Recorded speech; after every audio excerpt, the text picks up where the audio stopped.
agradecimiento muy especial al Archivo General de la Nación por invitarme para conversar un rato con ustedes sobre este tema de la anonimización. ¿El puntero está acá? ¿Lo detonamos, por favor?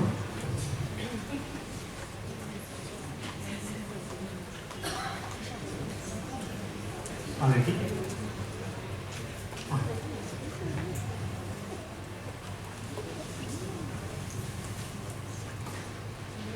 Muchas gracias.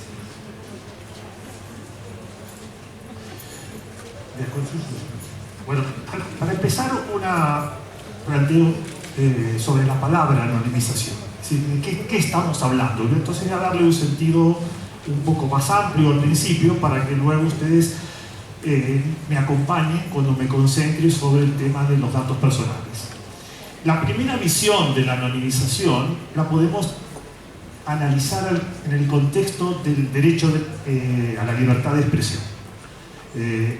Yo puedo expresarme anónimamente y eso es una garantía de que mi libertad va a ser mucho más grande. Si no tengo miedo a las represalias que voy a tener si critico a un gobernante, si critico a un poderoso, y si lo puedo hacer anónimamente, entonces la anonimización juega el espacio de proteger a quien está opinando. Este es un tema complejo, porque si me dejan opinar sobre cualquier cosa, yo voy a hacer calumnia, voy a poder injuriar a alguna persona. Y entonces, hace un rato teníamos una charla sobre la responsabilidad. Y el tema es, ¿quién es el responsable si yo me expresé anónimamente? Los americanos han inventado una doctrina, que es la doctrina del buen samaritano, que libera a los proveedores de Internet de responsabilidad. O sea que si alguien se expresa anónimamente e injuria, el proveedor, sea Twitter, sea Facebook, no es responsable y entonces estamos frente a un delito que no tendría responsabilidad civil ni responsabilidad penal. Por eso, la anonimización es muy importante, pero requiere toda una batería legal alrededor para saber qué pasa con la responsabilidad. Pero sí resulta claro de que expresarse anónimamente me da las garantías de no ser perseguido por mis ideas, lo cual es un elemento muy importante. El segundo elemento importante es la anonimización dirigida a garantizarnos igualdad. Ustedes cuando entran en Booking o cuando entran en una línea aérea para comprar un pasaje, cuando hacen en realidad cualquier ejercicio de comercio electrónico, no están siendo desconocidos absolutos para el proveedor de cada servicio. Él los reconoce a ustedes o porque les puso una cookie o porque ustedes ya dejaron rastros y por lo menos sabe qué computadora tienen, qué sistema operativo están utilizando y si ustedes lo dejan sabe también en qué lugar del mundo están. Eso les puede, a quien está proveyendo un servicio de comercio electrónico, cambiarle los precios según sabe cuál es su perfil de comprador. O sea que si ustedes compran anónimamente, tienen mayores garantías de igualdad que si ustedes compran siendo reconocidos por el vendedor. Entonces imagínense ustedes, alguien que quiera jugar ajedrez contra una computadora. ¿Cuáles son las posibilidades que tiene? Cero. Bueno, lo mismo acá. Cuanta más información tenga el proveedor de un servicio sobre quién es el comprador, menos probabilidades tenemos de conseguir un buen negocio. El negocio va a ser para el que vende, cuanta más información tenga. Por eso en este momento Europa ha sacado una ley anti-cookies y ha sacado también una regulación muy fuerte sobre cada vez que yo entro en una página que es de comercio electrónico y en general cualquier página, yo puedo no decirle en qué lugar del mundo estoy y no dejarle que me ponga cookies en mi máquina para reconocerme en futuras búsquedas. Entonces, el anonimato es también una protección, una garantía, una tutela de la igualdad. El tercer escenario que nosotros queremos manejar el anonimato es en el contexto de la protección de la vida privada y en la disminución de los riesgos que puede suponer la difusión de información sobre mi persona. Ese es el tema que creo que nos va a interesar en este momento y cada vez que nosotros figuramos en un ambiente de información pública, La información pública normalmente a veces contiene muchos datos de la vida privada de las personas, y entonces la información pública hoy en día se tiende a difundir como datos abiertos en grandes bases de datos, en grandes posibilidades de acceso, en grandes posibilidades de minería de datos, como nos explicaban recién, que se puede transformar en minería de personas, lo cual es todavía, si veíamos que las herramientas esas no eran totalmente eficientes, imagínense lo que es meterse en grandes bases de datos buscando un nombre y apellido y encontrar una persona en qué lugar figura. Ese es el contexto en el cual estamos y para el cual la anonimización pretende ser nuestra garantía, nuestra tutela de derechos, para que no seamos discriminados ni adquiramos riesgos innecesarios por la proliferación de información pública.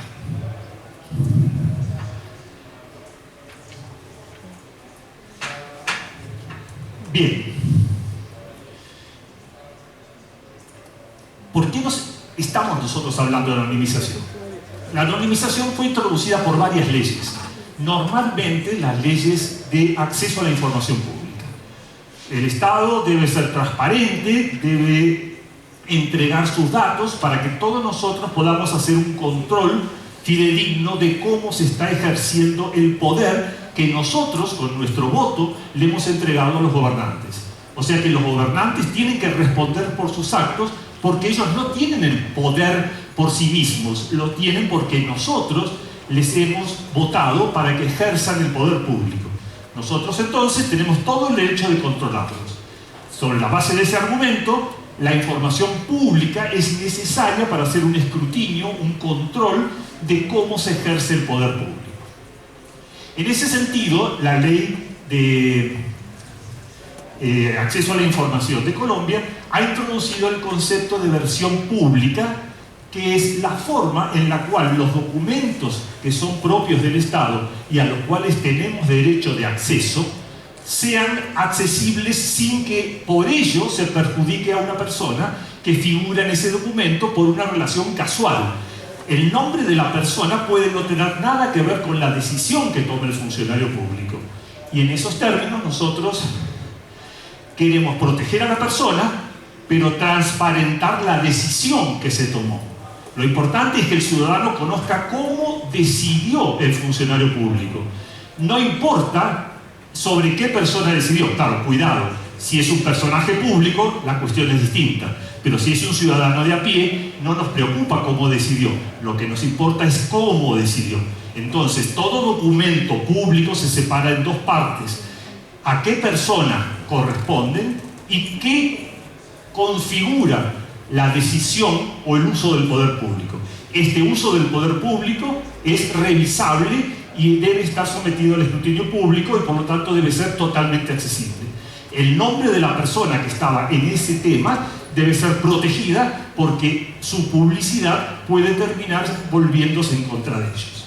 Ese concepto de versión pública es exactamente, versión pública en el texto de la ley, es lo que nosotros llamamos anonimización. Hacer una versión pública es hacer una versión anonimizada en la cual se pueda entender cabalmente cómo se tomó la decisión, pero no se pueda saber a qué persona se le tomó la decisión. Ya les repito, con el límite de que esa persona, si es una figura pública, por ejemplo, si se tomó una decisión sobre un veedor municipal, ese veedor municipal tiene que estar con su nombre y apellido. No es anonimizable. Solo es anonimizable si ese señor Juan Pérez, que es un señor que camina por la calle, no tiene ninguna responsabilidad, no maneja dinero del Estado, entonces él está protegido para que el escrutinio que hagamos de la información pública no se vuelva en su contra. También la ley crea el concepto de datos abiertos. El concepto de datos abiertos lo vamos a tratar de profundizar en unos minutos, pero es una forma de acceder a la información pública. Ustedes saben que la ley esta por lo menos prevé dos mecanismos. Uno, las solicitudes de información. Yo quiero que el Estado me entregue tal contrato que celebró con tal empresa. Eso es una solicitud de información.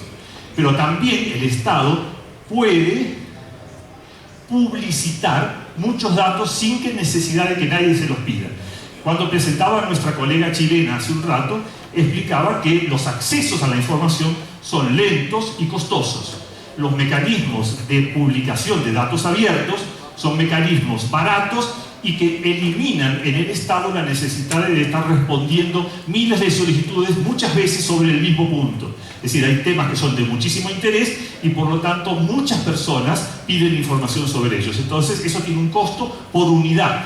En cambio, si publicamos una información bajo el formato de datos abiertos, que puede ser fácilmente analizada por cada ciudadano que lo quiera hacer, tenemos una economía de medios. Entonces, los dos mecanismos previstos de acceso a la información pública en la ley, los dos requieren, por el texto de la ley, este proceso de anonimización que la ley llama versión pública.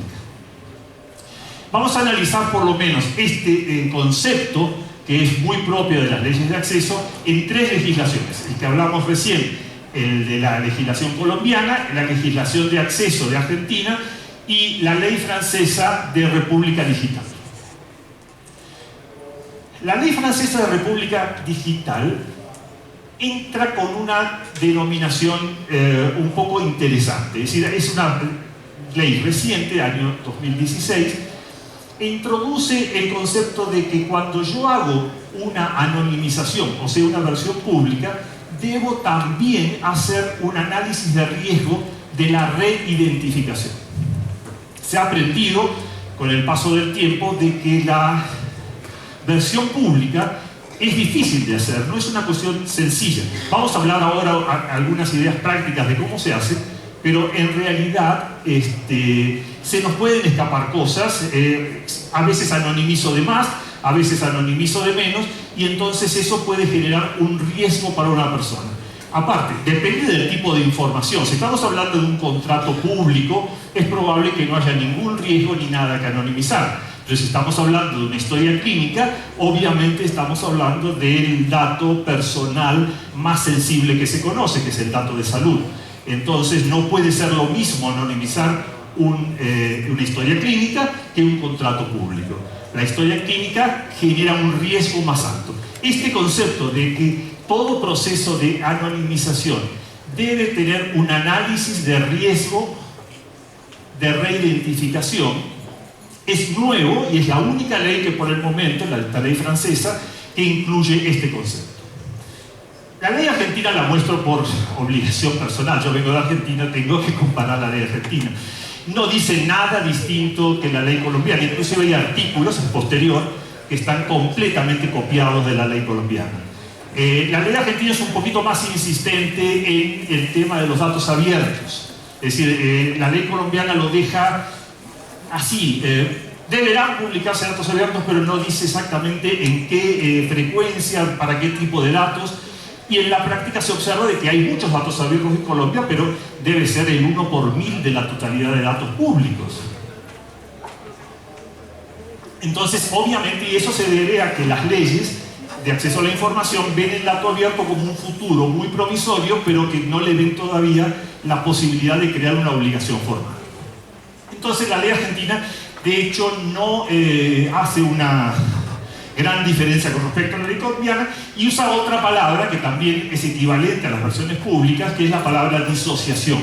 Anonimización, disociación, versión pública son palabras que significan exactamente lo mismo. Bien, entonces tenemos versión pública, es el concepto de anonimizar, datos abiertos, y ahora vamos a profundizar un poco más qué se quiere decir con datos abiertos. El dato abierto es un dato público que se configura en un formato lo más plano posible, pero se lo estructura. No es un dato que está desestructurado, es como una tabla. Tenemos cada columna, cada variable tiene su asignación y su descripción. Entonces son en general datos primarios que se publican con una estructura legal particular. Es decir, cuando yo publico algo bajo datos abiertos, estoy garantizándole a quien los descarga que esa información es reutilizable y que sobre ella no cae o no cabe ninguna restricción legal de uso ni de reutilización. Eso quiere decir que en teoría, cada vez que yo publico algo como datos abiertos, los derechos que podrían deducirse de la cesión o tratamiento de esos datos han caído. O sea que si yo publico datos personales dentro de los datos abiertos, esa persona, por el hecho de haber sido publicado como dato abierto, ha perdido la protección de sus datos personales. Y eso es muy delicado porque estamos haciendo una denegación de derechos. Si ponemos un dato personal que tendría alguna protección en un conjunto de datos abiertos, ya es dudosa que esa protección continúe porque el publicador o quien publica esa información está diciendo esta información no tiene ni ya ninguna protección. Entonces, este concepto de datos abiertos es un concepto muy por decirlo de alguna forma. Es decir, todos los ciudadanos dicen, ahora vamos a tener acceso a toda la información que tiene el Estado y la vamos a poder procesar como querramos. Obviamente, todos los conceptos de datos abiertos requieren anonimización. En la práctica, y ahora lo vamos a discutir con cuidado, existen muchas publicaciones de datos abiertos de datos personales, que contienen datos personales y que no han sido anonimizados. Y vamos a discutir cuándo es correcto o no permitir que esos datos personales se mantengan dentro de la estructura de datos abiertos. Bien, esto es un panorama mundial. En todos los países en este momento se intentan publicar datos abiertos. Es una moda, es una ideología muy impulsada por algunas empresas que les interesa obviamente tener grandes cantidades de datos para procesar. Ahí ven ustedes varios ejemplos de países con sus logotipos y sus ideas sobre la publicación de datos abiertos. Si fuera el caso de las historias clínicas, ustedes no van a encontrar una historia clínica publicada como datos abiertos. Si tenemos ese hospital y la versión antigua de cómo se procesaba información en los hospitales ha sido ahora reemplazada por información digitalizada. O sea que hoy en día tomar grandes bases de datos clínicos es algo simplísimo, y si yo quisiera podría anonimizarlas y venderlas. En otros países se venden las bases de datos de historias clínicas. ¿Quiénes las usan? Por ejemplo, los laboratorios farmacéuticos para hacer investigación, por ejemplo, las academias y las facultades de medicina para hacer investigación médica, y las usan también, por ejemplo, los empleadores para saber qué enfermedad tiene usted y por lo tanto no lo voy a contratar porque usted va a pedir tantos días libres al mes que no me va a hacer buen negocio contratarlo. Lo usan también las compañías de seguros, porque si usted toma tal medicamento, usted tiene tal enfermedad y la posibilidad de morirse pronto va a ser más grande y por lo tanto, ¿para qué le voy a dar un seguro de vida? Entonces, hay diferentes usos de la información médica que es muy delicada para las personas. Entonces, por eso la coincidencia mundial es que la información clínica es información reservada. Este señor que está ahí es el gobernador de Massachusetts, que fue parte de la primera historia de reidentificación de datos. ¿Qué pasó? Una universidad fue y le compró a un hospital una base de datos anonimizada. ¿Qué quiere decir anonimizada? En este caso, que habían sacado solamente el nombre del paciente. Todos los demás datos estaban incluidos en la base de datos. ¿Qué hizo esta universidad como ejercicio de hacker académico? Buscó el código postal, el sexo y la edad. Con esos tres datos se encontró que el gobernador de Massachusetts era único en su categoría. O sea que reidentificaron al gobernador de Massachusetts dentro de esa base de datos. ¿Qué hicieron? Copiaron íntegra su historia clínica, la metieron en un sobre, se la mandaron al gobernador. Así cuida usted los datos personales médicos de sus ciudadanos. Punto. Entonces, ahí fue uno de los primeros momentos en que se empezó a pensar seriamente que la reidentificación de las bases de datos es posible, no es tan fácil, pero que hay un riesgo que debe tenerse en cuenta, como dice la ley francesa. Bien, anonimizar. Decíamos recién, se anonimizó la base de datos de historias clínicas, consistió en suprimir el nombre de la persona. La gran pregunta es: ¿cuándo tenemos que suprimirlo? Si siempre, algunas veces o todas las veces. ¿Cómo lo suprimimos? ¿Totalmente o dejando algún rastro? Lo primero que tenemos que tener en cuenta es que todo proceso de anonimización tiene costos, y bastantes costos. Anonimizar un documento es más caro que anonimizar una base de datos. Pero los costos se van sumando y son significativos. El segundo problema que tiene la anonimización son los tiempos. Por ejemplo, en la Corte Suprema de Costa Rica se toma más o menos 3 meses en anonimizar las sentencias que ellos consideran que contienen datos sensibles. 3 meses de retraso en el conocimiento de una decisión, por ejemplo, de la Sala Constitucional de Costa Rica, que son la interpretación de los derechos fundamentales de las personas, es un tiempo significativo. Entonces, costos, tiempos, y además se cometen errores. Es decir, es un trabajo muy difícil que normalmente lo hace una sola persona, es un equipo grande de anonimizadores, pero que cada persona hace su anonimización y no hay una revisión, ni una segunda, ni un control, ni siquiera hay muchos sistemas informáticos que apoyen este proceso. Entonces, se escapan cosas. Y la pregunta es quién es el responsable. Si el Estado publicó una información que no debió haber publicado, pasa a ser responsable civil. Bueno, la Corte Suprema de Costa Rica llegó a tener una tutela por semana con respecto a este tema. Los ciudadanos costarricenses eran buenos, solo pedía saque mi nombre, no deme además 500.000 colones como indemnización por haber publicado mi nombre en contra de la ley. Pero hay quienes dicen que el Estado podría ser responsable económicamente, o sea, responsabilidad civil, por publicar información que no debió haber publicado. Entonces todo esto, y además cómo prevenir la identificación, se traduce en costos muy altos. O sea que la anonimización es una estrategia de protección de datos personales, de tutela de los datos personales, adecuada, pero parece ser que es bastante difícil de implementar. Porque primero, no hay reglas claras sobre cómo hacerla, tiene costos muy altos, tiene tiempos muy altos. Y exige un ejército de personas que están trabajando para producir documentos anonimizados. Ese ejército tiene que tener capacitación, tiene que tener reglas claras, tiene que tener mecanismos de control estadístico para que haya por lo menos una evaluación de que no se están escapando grandes cantidades de errores. Todo esto configura un trabajo inmenso que si pensamos que tuviera que ser la regla general, tendríamos una carga en el Estado gigantesca. Entonces, ahora vamos a el contexto. Primero, no es lo mismo anonimizar un documento que anonimizar, bueno, anonimizar un documento suele ser, antiguamente se hacía poniendo un marcador negro, por eso hace un rato yo ponía el marcador y el ejército de anonimizadores con sus marcadores en la mano. Esa es la forma antigua que se anonimizaba un documento. Hoy en día hay otras técnicas. O una base de datos. Una base de datos es más fácil en cierta forma, pero tiene otros riesgos distintos. Y entonces no es lo mismo. Tenemos que pensar primero. Una cosa es anonimizar un documento y otra cosa es anonimizar una base de datos. Y otra tercera cosa es anonimizar una imagen.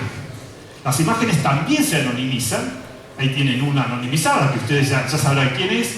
Acá tienen otra no anonimizada, que tiene, ¿qué característica? Que quien conoce quién es, la reconoce, pero quien no la conoce no puede utilizar esa información porque para ella es un desconocido. Otro tema interesante también, las historias clínicas contienen bases de datos que son de imágenes. Un electrocardiograma es una imagen que es reidentificable.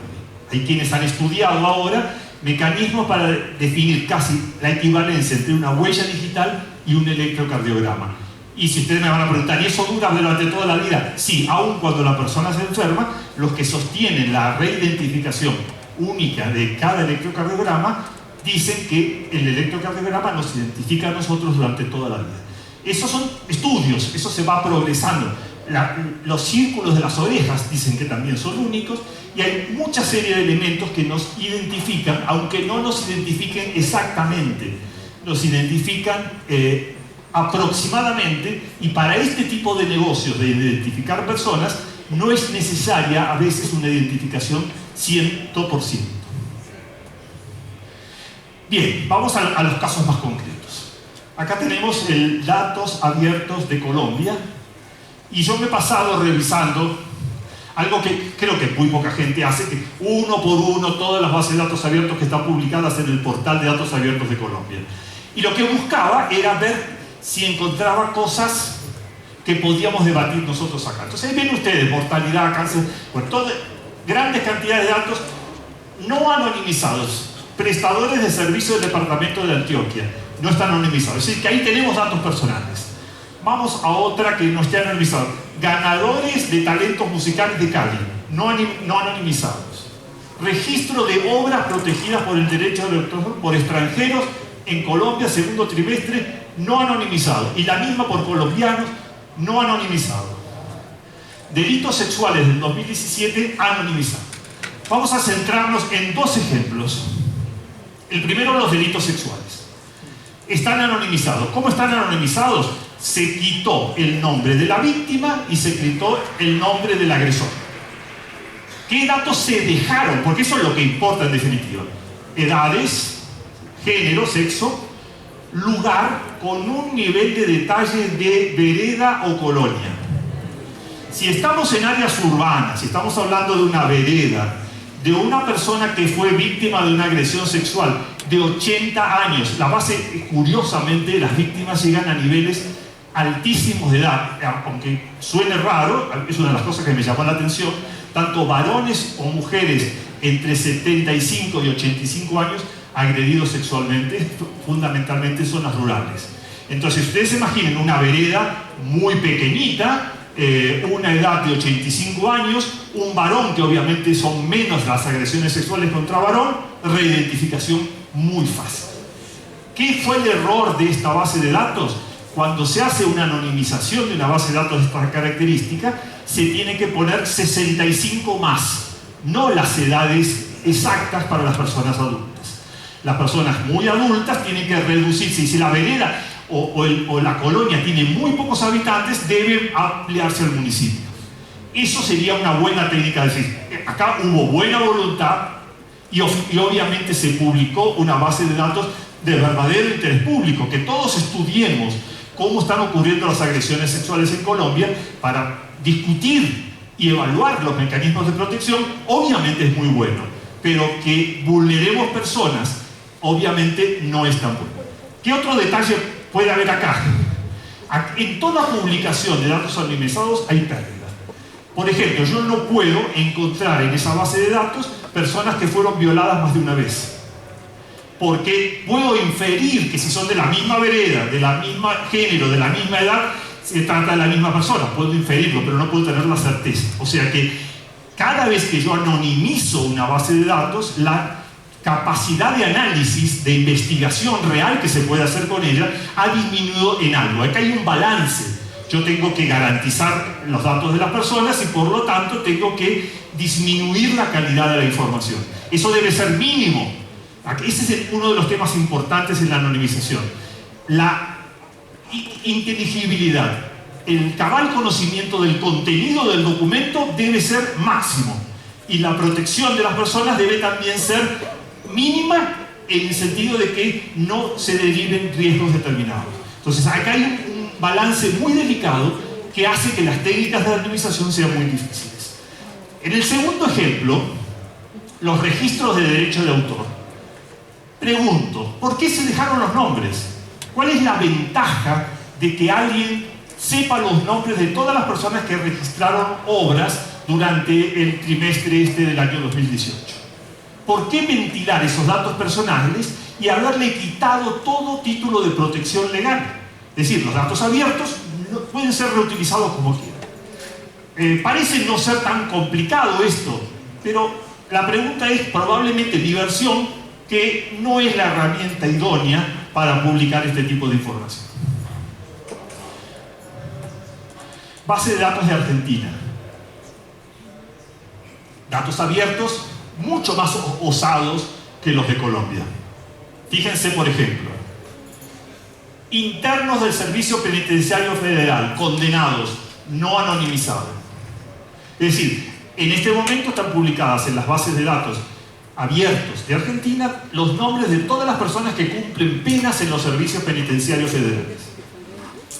Eso es información no borrable para el resto de la historia.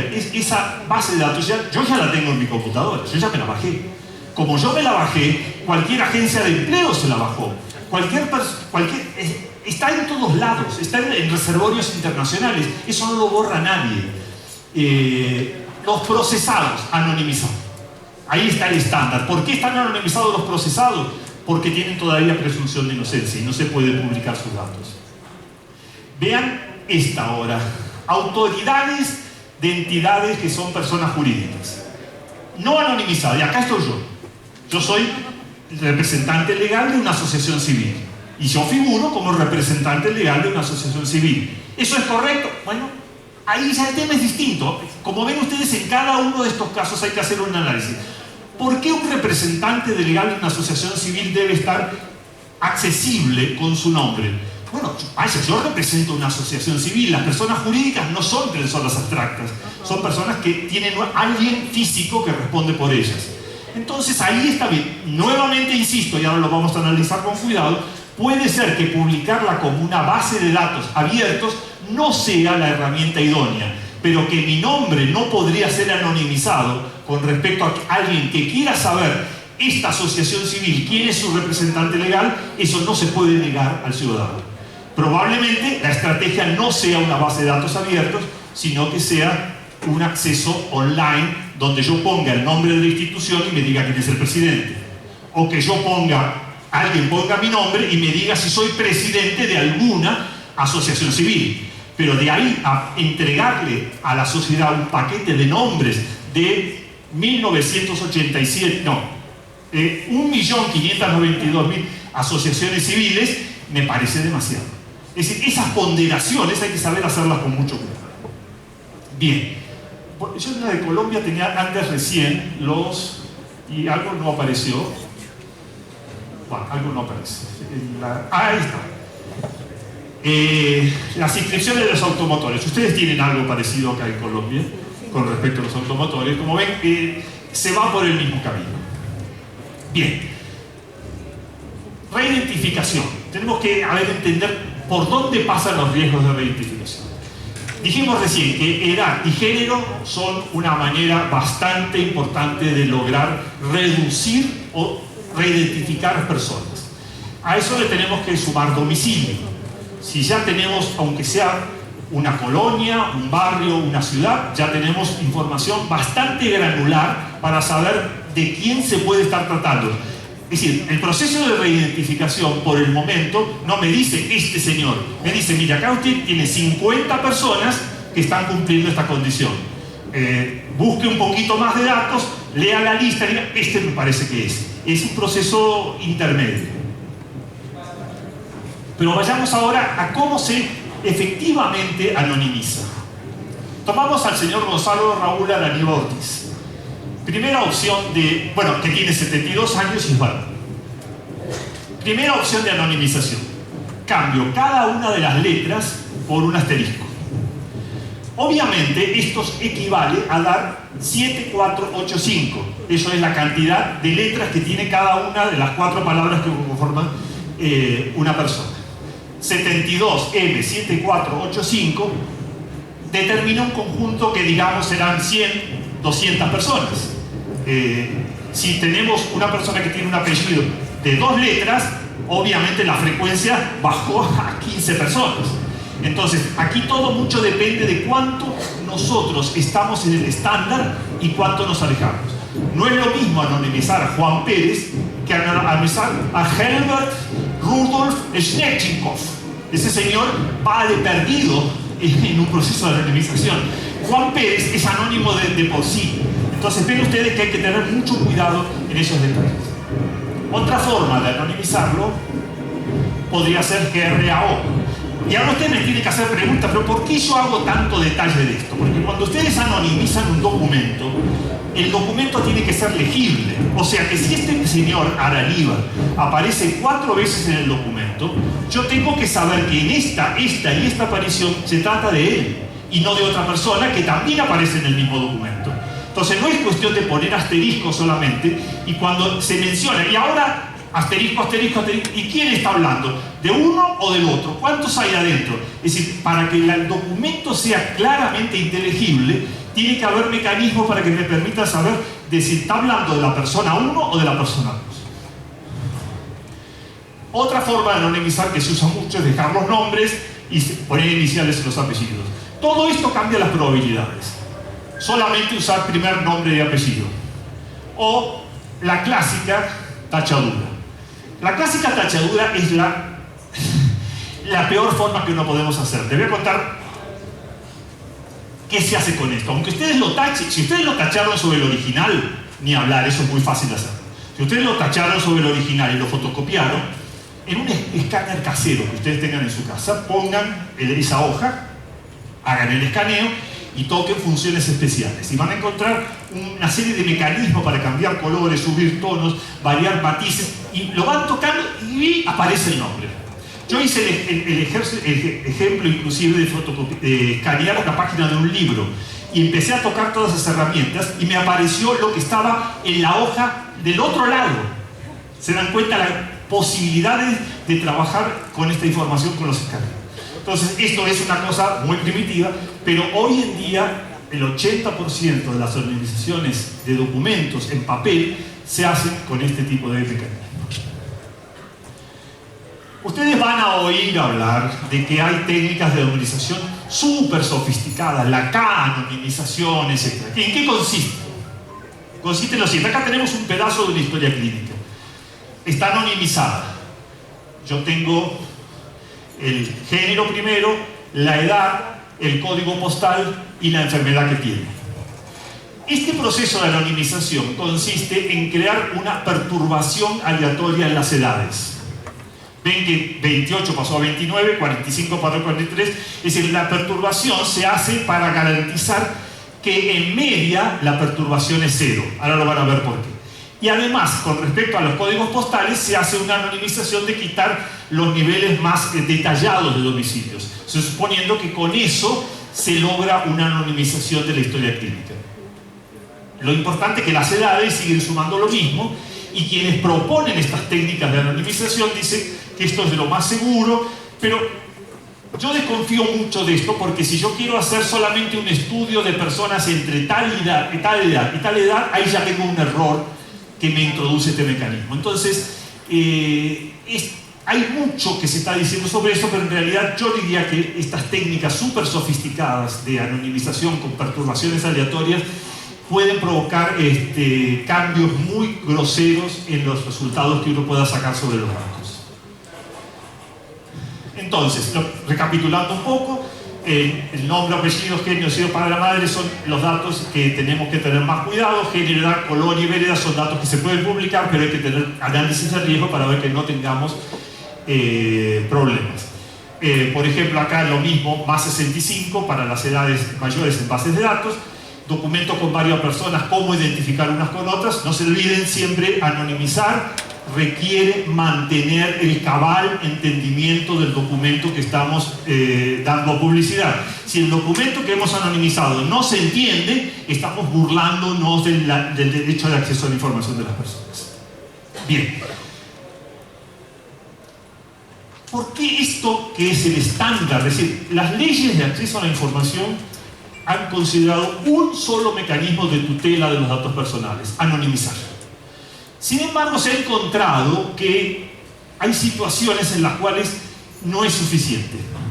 Yo les voy a dar un ejemplo judicial, que es el ejemplo que mejor manejo, pero debe haber ejemplos de este mismo tipo en otras disciplinas. Para darle valor a lo que vamos a hablar acá, en Argentina acabamos de terminar un estudio de estadística de los poderes de las ramas judiciales, y podemos responder la pregunta: ¿a qué se dedica una rama judicial? Por lo menos, la provincia de Córdoba, rama judicial en Argentina, se dedica fundamentalmente a ser el cobrador del Estado y a resolver los problemas de la familia.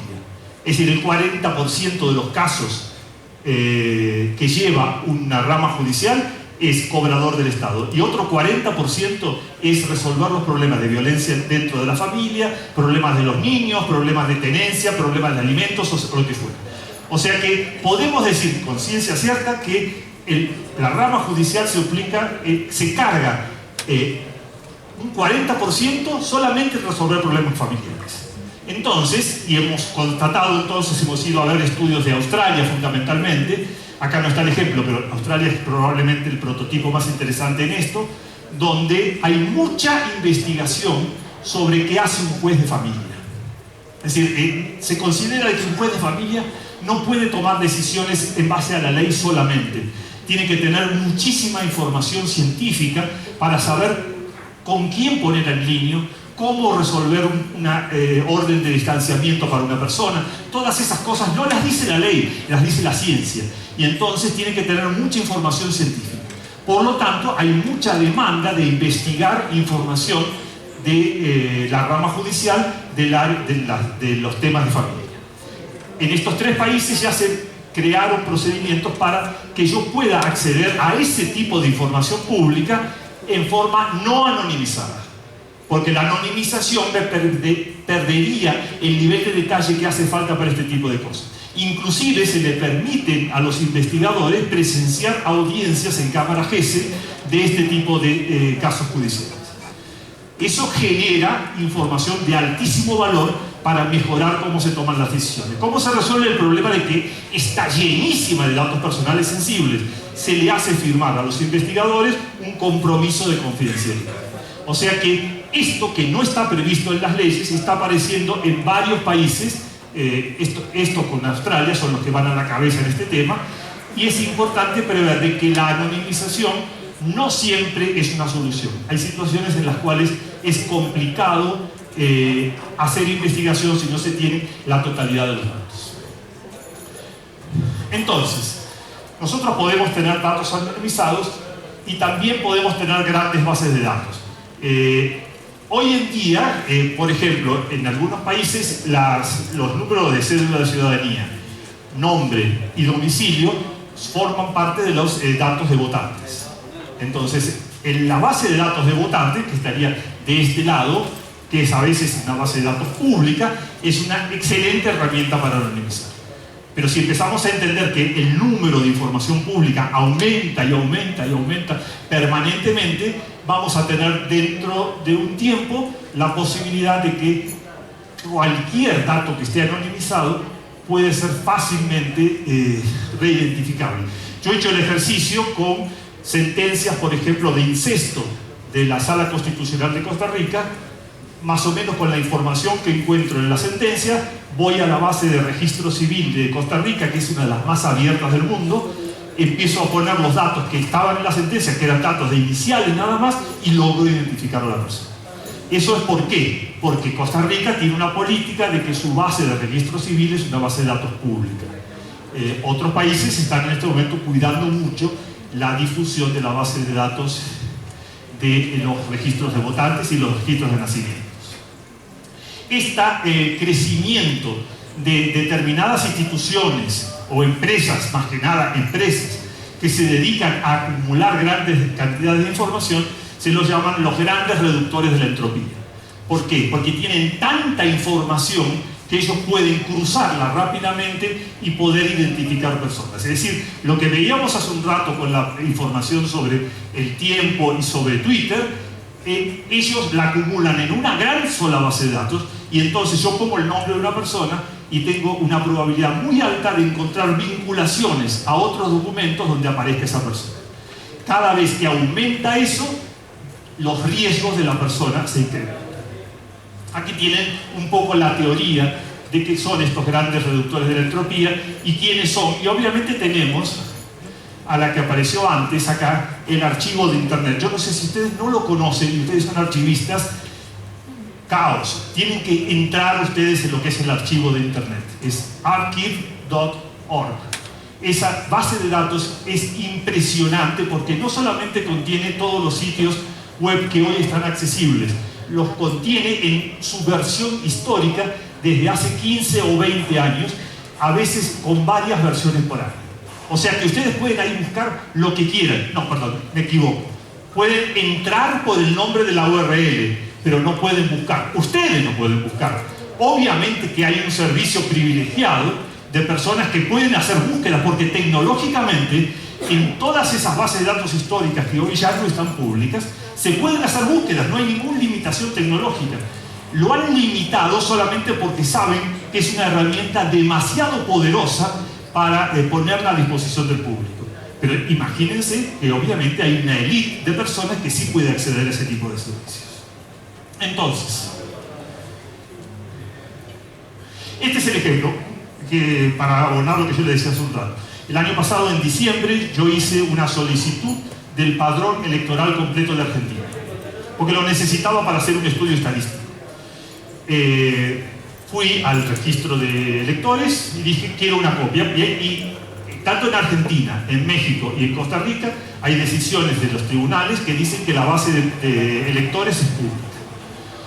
Y me dicen, bueno, no hay problema, dígame para qué la quiere. Primera pregunta que no me podrían haber hecho. La ley de acceso a la información dice que si yo pido información no me pueden preguntar para qué la quiero. Me lo preguntaron. Yo dije, quiero hacer un estudio estadístico sobre con qué frecuencia son los apellidos. Pues perfecto. Mire, la base de datos contiene como 80 variables. ¿Qué variables necesita? Yo necesito nombre, nombres, apellidos, edad, lugar de nacimiento, lugar donde vive hoy en día, y nada más. Perfecto. Lo vamos a llamar. A los 15 días me llega un correo, me dice, pase a retirar su memoria en la base de datos.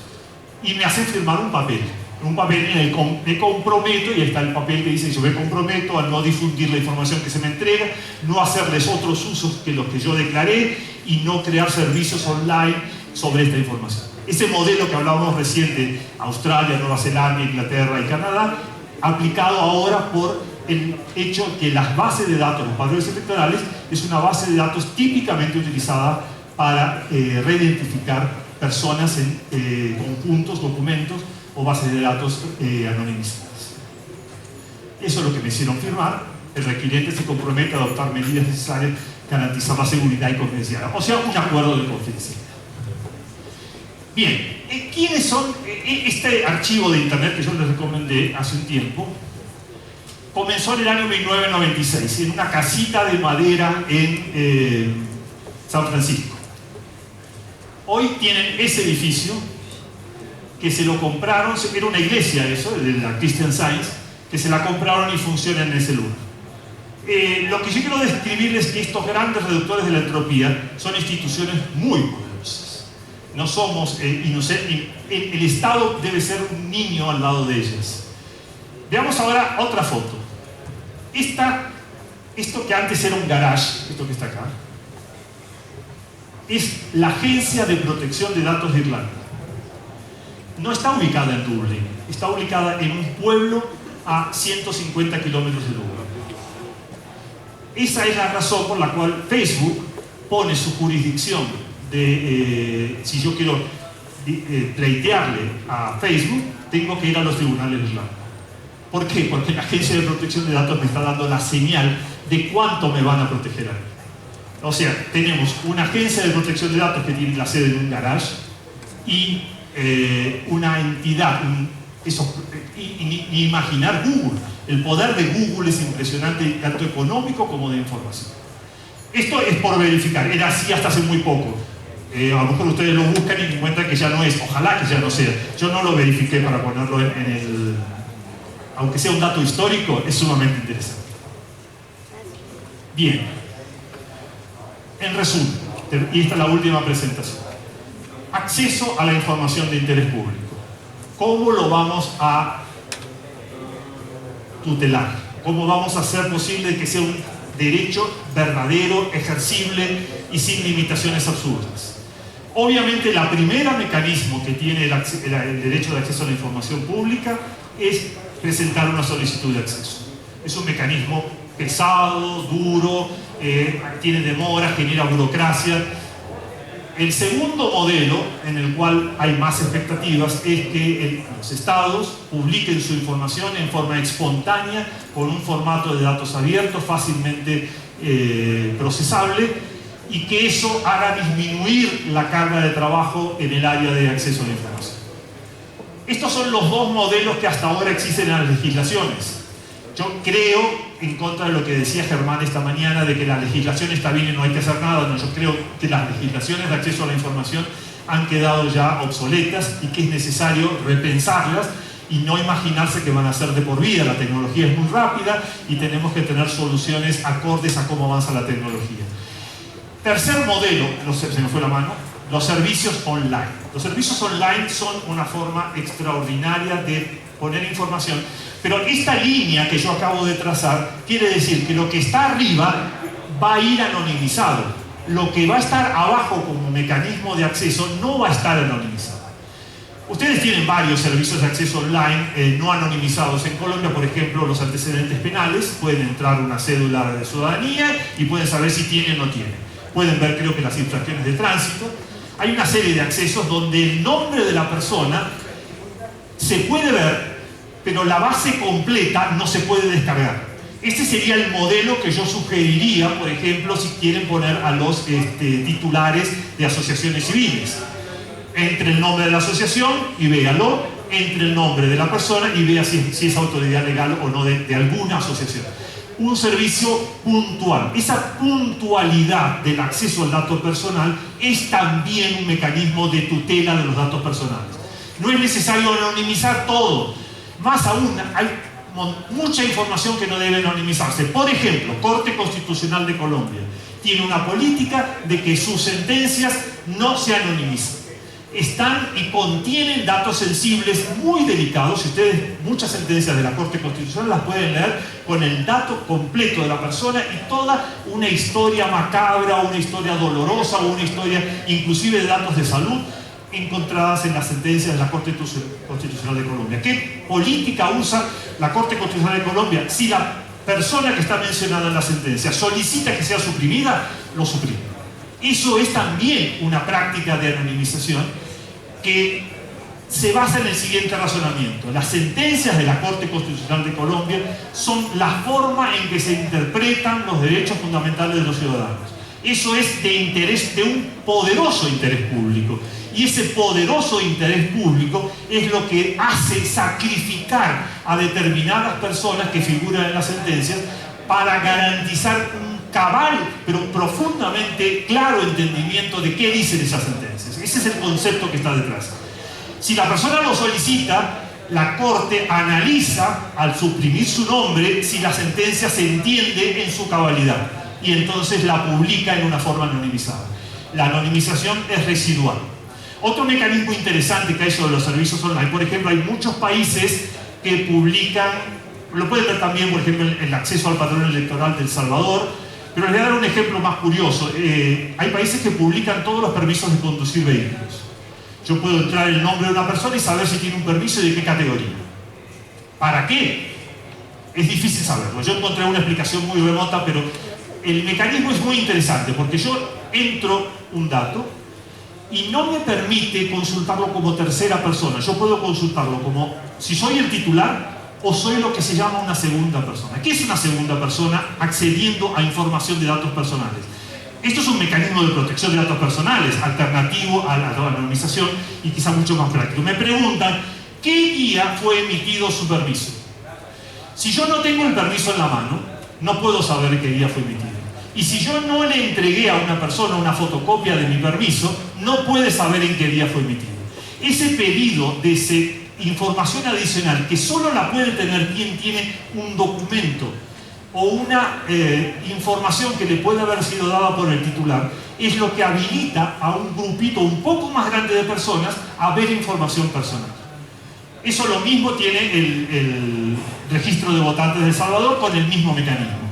Entonces, la idea es que hay que idear mecanismos de protección de los datos personales que no limiten el acceso a la información. La información es accesible solo a primeras y segundas personas. Un tercero que no tiene nada que ver, bueno, no tiene por qué meterse en ese tipo de información. Excepto, ¿qué caso? Los permisos de conducir profesionales. Si yo soy un empleador y quiero contratar a una persona como motorista, chofer, no sé cómo se dice acá en Colombia, ¿está bien?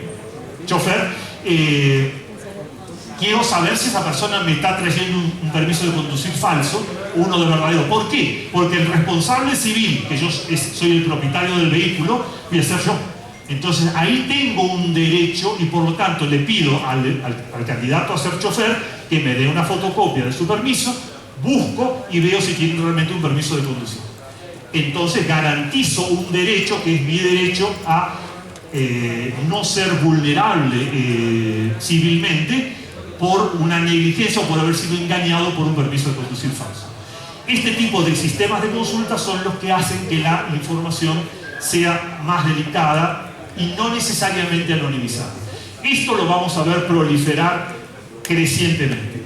Casi todos estos servicios están adicionados por un CAPTCHA. No sé si todos saben lo que es un CAPTCHA, que es un mecanismo, porque nuestro colega que me precedió hacía robots para todo. Y es cierto, yo he hecho robots también para bajar información, pero los robots se tienen que limitar, porque cuando la información se decidió hacerla pública puntualmente y no ampliamente como datos abiertos, se deben impedir los mecanismos informáticos que le habilitaría a alguien estar bajando información en forma indiscriminada.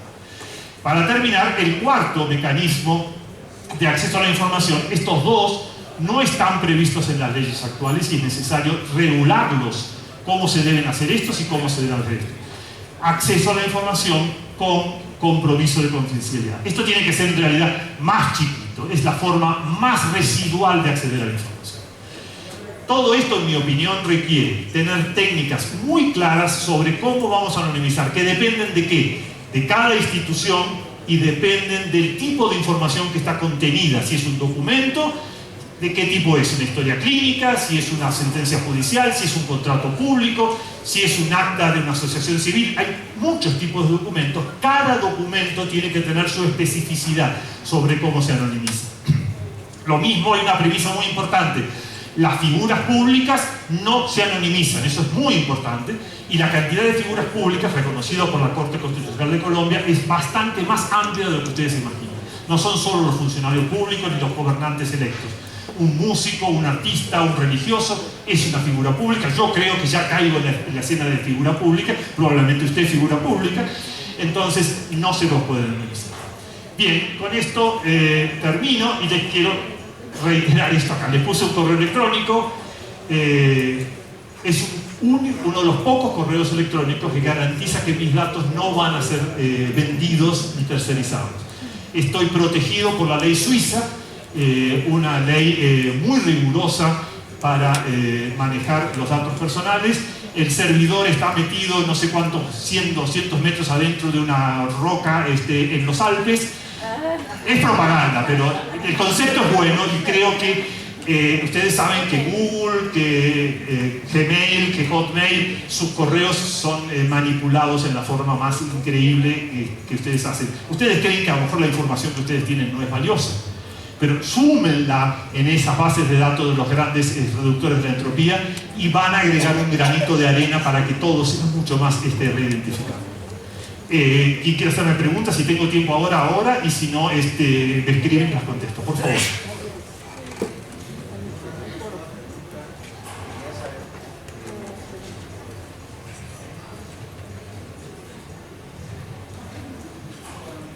Ok, tengo un interrogante. Estamos hablando, escuché la palabra de grandes volúmenes, o sea, habló del concepto del Big Data, sí, de los riesgos que se pueden tomar. Quería saber si ustedes están utilizando técnicas, porque bueno, aquí se está hablando mucho del tema de lo que es la inteligencia artificial y la analítica, sí, porque indudablemente hacer esas rutinas, esos procesos a nivel manual quedan muy engorrosos. Entonces, y yo también tengo que salvaguardar la información, pero a la vez tengo que garantizar el nivel de confiabilidad y así en el manejo para evitar una cantidad de errores que se pueden... El nivel de riesgo. El nivel de riesgo. Entonces mi pregunta es si ustedes están trabajando con ese tipo de tecnologías, porque probablemente allá nos está conduciendo todo esto ya, ¿sí? Estamos trabajando en contra de ese tipo de tecnologías. Lo que estamos haciendo es haciendo prevención de qué cosas se pueden hacer. Cuando tenemos una base de datos que queremos hacer pública, nos ponemos a pensar cómo esas tecnologías podrían bloquear todos los mecanismos que nosotros hicimos para tutelar los datos personales. Pero una preguntita, si yo utilizo el método de ustedes, o sea, ¿cómo garantizo que eso está bien hecho y no va a quedar expuesta a una información? Y por eso es que hoy en día pues las compañías están apoyando en todo este mundo de inteligencia artificial, de la analítica. Entonces no entiendo. Sí, lo que usted entiende es porque no hay una solución todavía definitiva. Es decir, nosotros sabemos que hay grandes áreas de riesgo, sabemos que podemos responder a esas grandes áreas de riesgo, hay tecnologías cada vez más refinadas para trabajar estos datos y poder reencontrarlos y reidentificarlos. No tenemos toda la información, tenemos que imaginárnosla, y en base a esos componentes es cómo hacemos nuestros análisis de riesgo y cómo hacemos nuestros procesos de anonimización en función de esos análisis de riesgo. Nada de esto tiene garantía 100%.